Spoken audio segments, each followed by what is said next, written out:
Olá, meu nome é Eduardo Starosta e esse é o canal Fora de Curva. Gente, hoje é 13 de maio, uma sexta-feira, começando o final de semana, então vamos começar direto o nosso resumão semanal. Na segunda-feira, eu lancei, por sugestão do Júlio César Figueiredo de Magalhães, um baita comunicador, é meu mentor nesse sentido, e em outros sentidos também, o quadro O que vem por aí, antecipando os fatos, as notícias e indicadores que iriam ser divulgados durante essa semana. Dois deles nós marcamos ali na paleta. O primeiro foi a questão do setor de serviços, que eu antecipei que haveria crescimento, mas com algumas questões que foram abordadas na edição de ontem do Fora de Curva, e hoje o IBGE divulgou a taxa de desocupação do primeiro trimestre agora de 2022. E bateu exatamente no que eu falei. Olha que o Nostradamus tem que se cuidar comigo. Eu disse que ia ficar estável e realmente ficou estável, 11,1%, mas vou tratar disso melhor lá no final, quando a gente abordar sexta-feira. E na segunda-feira, além desse quadro que antecipa o que vai acontecer no decorrer da semana, eu fui bastante claro a respeito da proposta do governo de mudar o imposto de renda. Fui a favor, sim, de diminuir a tributação sobre as empresas, mas fui completamente contra a ideia que está sendo encabeçada aparentemente pelo Paulo Guedes de aumentar o imposto sobre as grandes fortunas. Se acontecer isso, gente, vai ser um erro. Como eu enfatizei na minha análise daquela segunda-feira, aumentando o imposto sobre esse nicho de pessoas, sobre esse substrato de pessoas que ganham mais, vai significar, no médio e longo prazo, o que é? Grandes fortunas saindo do Brasil, migrando para locais onde elas não são tão tributadas. Óbvio. Na terça-feira foi divulgado que a Petrobras é a grande empresa petrolífera do mundo que mais teve lucro bruto. Foram mais de 8 bilhões no primeiro trimestre do ano, bilhões de dólares, e a rentabilidade da empresa foi a segunda melhor do mundo. E aí, face à questão dos preços da gasolina, do diesel e de outros derivados do petróleo aqui no Brasil, eu comecei a questionar a respeito da própria empresa, como ela existe. Ela é uma SA e ao mesmo tempo uma estatal. As duas coisas não se conversam muito bem. Ou se atende à população ou se atende às regras do mercado. Os dois lados são legítimos, mas essa mistura só dá confusão. Minha proposta era partilhar a Petrobras e privatizar ela e usar os recursos do ganho dessa privatização para municiar o BNDES de mais dinheiro para financiar novas petrolíferas no Brasil, aumentando assim a competitividade. Eu acrescentaria a isso mais uma coisa. Parte dessa grana também poderia ser usada para fomentar empresas emergentes, empresas inovadoras que são de alto risco, mas são muito pequenininhas, mas uma que dá certo pode revolucionar a economia brasileira sob vários aspectos, e isso é muito bom. Na terça-feira também eu fiz uma rápida análise a respeito do início da transição de poder da Rainha Elizabeth para o Príncipe Charles, se bem que tem muita gente que aposta que ela vai viver muito mais que ele, mas o fato é o seguinte, a Rainha Elizabeth aos poucos vai começando a passar atribuições reais ao seu filho, mostrando o início de uma disposição para aposentadoria. Bom, ela está com 96 anos e merece uns anos de folga aí para curtir um pouco mais a vida. Na quarta-feira saiu o IPCA fechado de abril, uma inflação de 1,06%. Em relação a março, foi uma queda bastante acentuada. Março, a inflação foi de 1,62%. Fiz análise mostrando os fatores que determinaram essa queda da inflação, está ainda elevada, mas a rota é de descenso mesmo, e fiz uma crítica muito contundente à maneira maliciosa que vários órgãos de comunicação, de imprensa, portais de internet estão usando os dados em favor de uma militância política que normalmente está muito desconectada da realidade, da verdade. A inflação, sim, ela caiu, e estão acusando a culpa pela inflação, que segundo eles está muito alta, claro que está, mas vamos entender o contexto global. Estão acusando o governo federal e falando que o único órgão oficial que combate realmente a inflação é o Banco Central que está subindo juros. Eu vou dizer o seguinte, pessoal: no momento que esses juros chegarem ao ponto de provocar o que eu chamo de cavalo de pau na economia brasileira e descambar possivelmente para uma recessão, eles vão virar o jogo e vão acusar o Banco Central de estar fazendo uma extorsão com o Brasil, e a culpa disso vai ser do governo, porque determinou quem vai ser o presidente do Banco Central. Então eu recomendei, para não se cair nessas lorotas, nessas estratégias políticas de tratar os dados de maneira leviana, que cada um sempre consulte mais de uma fonte, especialmente de opinião. Uma manchete ou uma notícia que deve relatar fatos, colocando de antemão uma postura positiva ou negativa sobre o acontecimento, é tendencioso, é malandragem, é falta de honestidade. Nesse mesmo dia, eu tratei a respeito de uma inovação que a Goodyear está fazendo aqui no Brasil e desenvolveu o primeiro pneu que troca a petroquímica pela soja química. Ele é feito de óleo de soja e o desempenho desse rodado se mostrou muito melhor que os pneus tradicionais. Já ontem, na quinta-feira, o destaque foi o desempenho do setor de serviços aqui no Brasil no último mês de março. Houve um crescimento de 11,47% frente a março do ano passado. Isso é um dado bom, mas ele esconde uma outra realidade. Se nós pegarmos a evolução da margem bruta das empresas prestadoras de serviço, nós observamos ontem que elas vêm crescendo há muito tempo abaixo da inflação.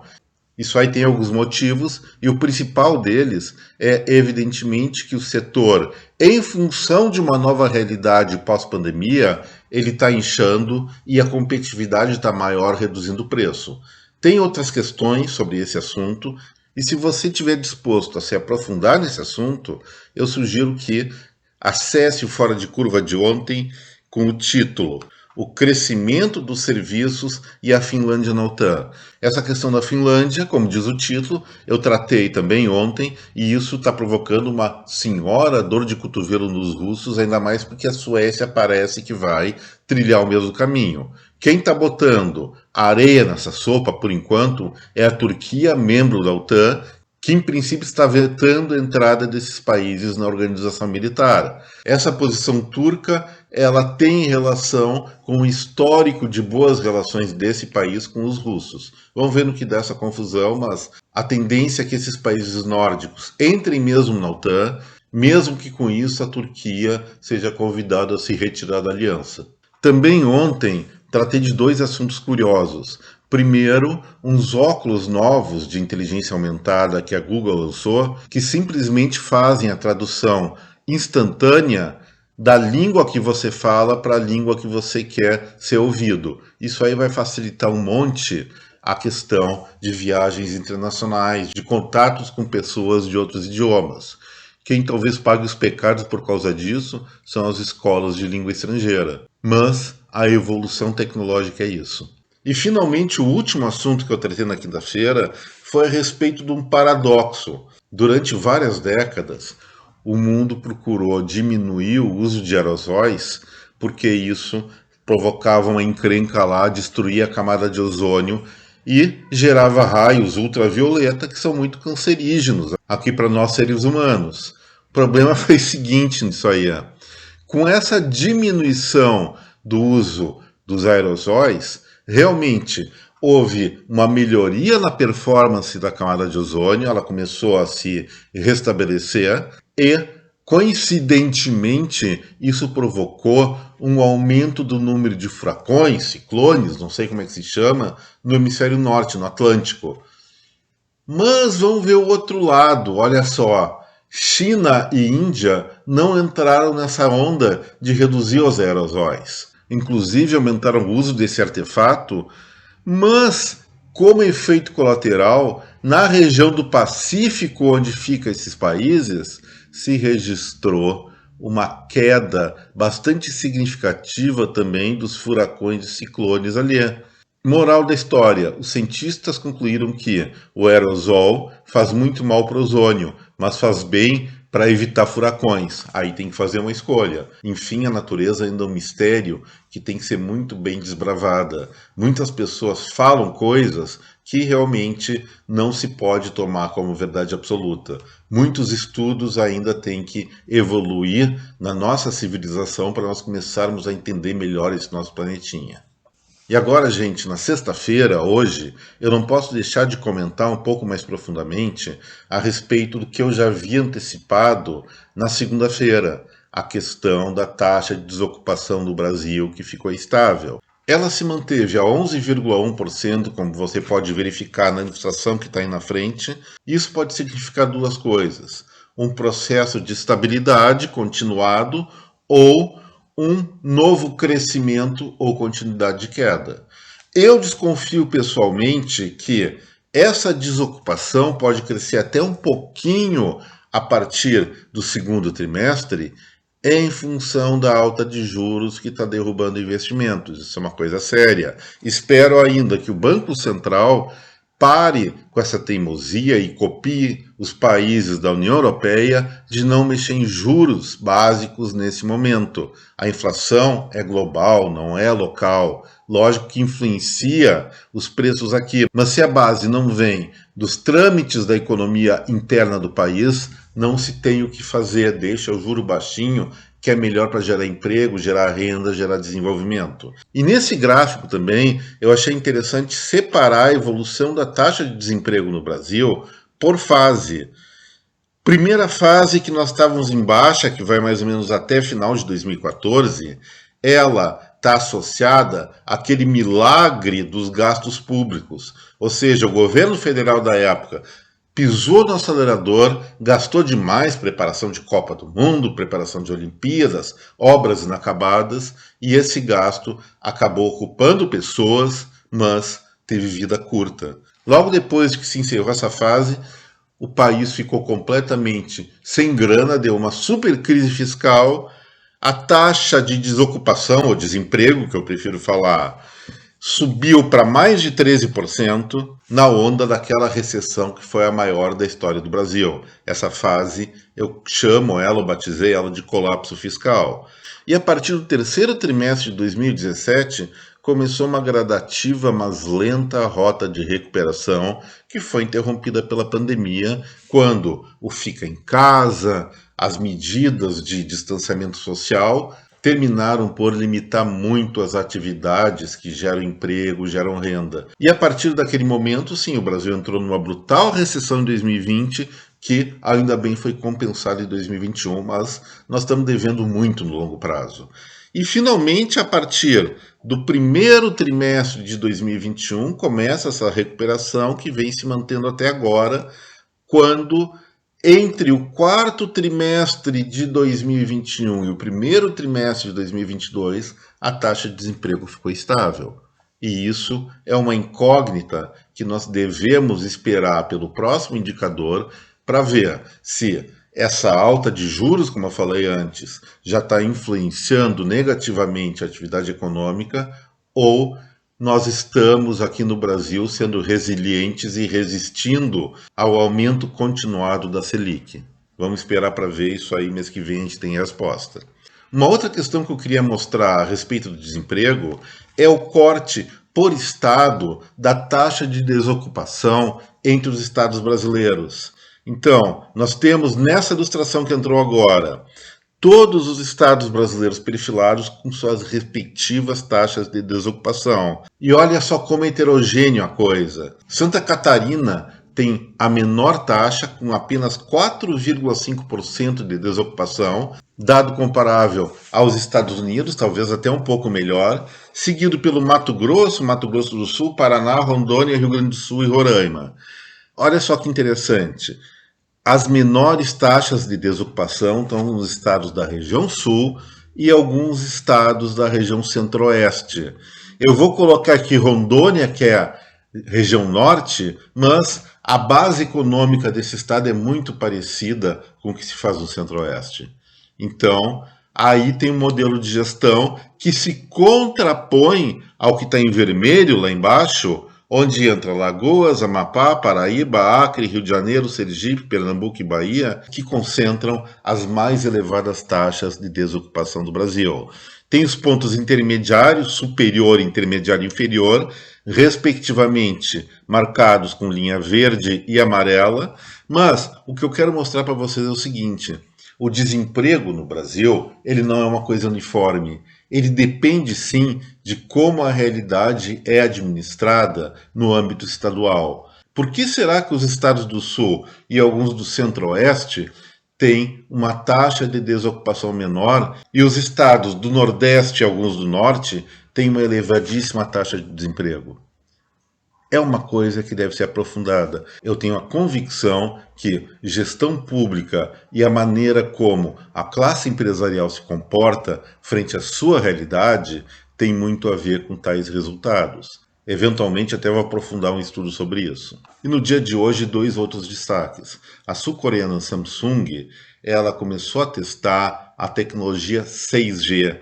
Ela vai ser 50 vezes mais rápido que a 5G, que já é uma barbaridade de velocidade, mas que ainda está sendo implantada. Essa nova tecnologia de transmissão de dados via internet deve começar a virar realidade a partir de 2028. E se a 5G está revolucionando várias tecnologias, imagina a 6G 50 vezes mais rápida e com uma latência ainda menor. Uma outra coisa interessante ao nível planetário agora é que há 50 anos, mais ou menos, acho que foi a última nave que pousou na Lua, Apollo 17, os astronautas lá resolveram brincar de areia, cavaram um pouquinho, pegaram o solo lunar e voltaram para a Terra.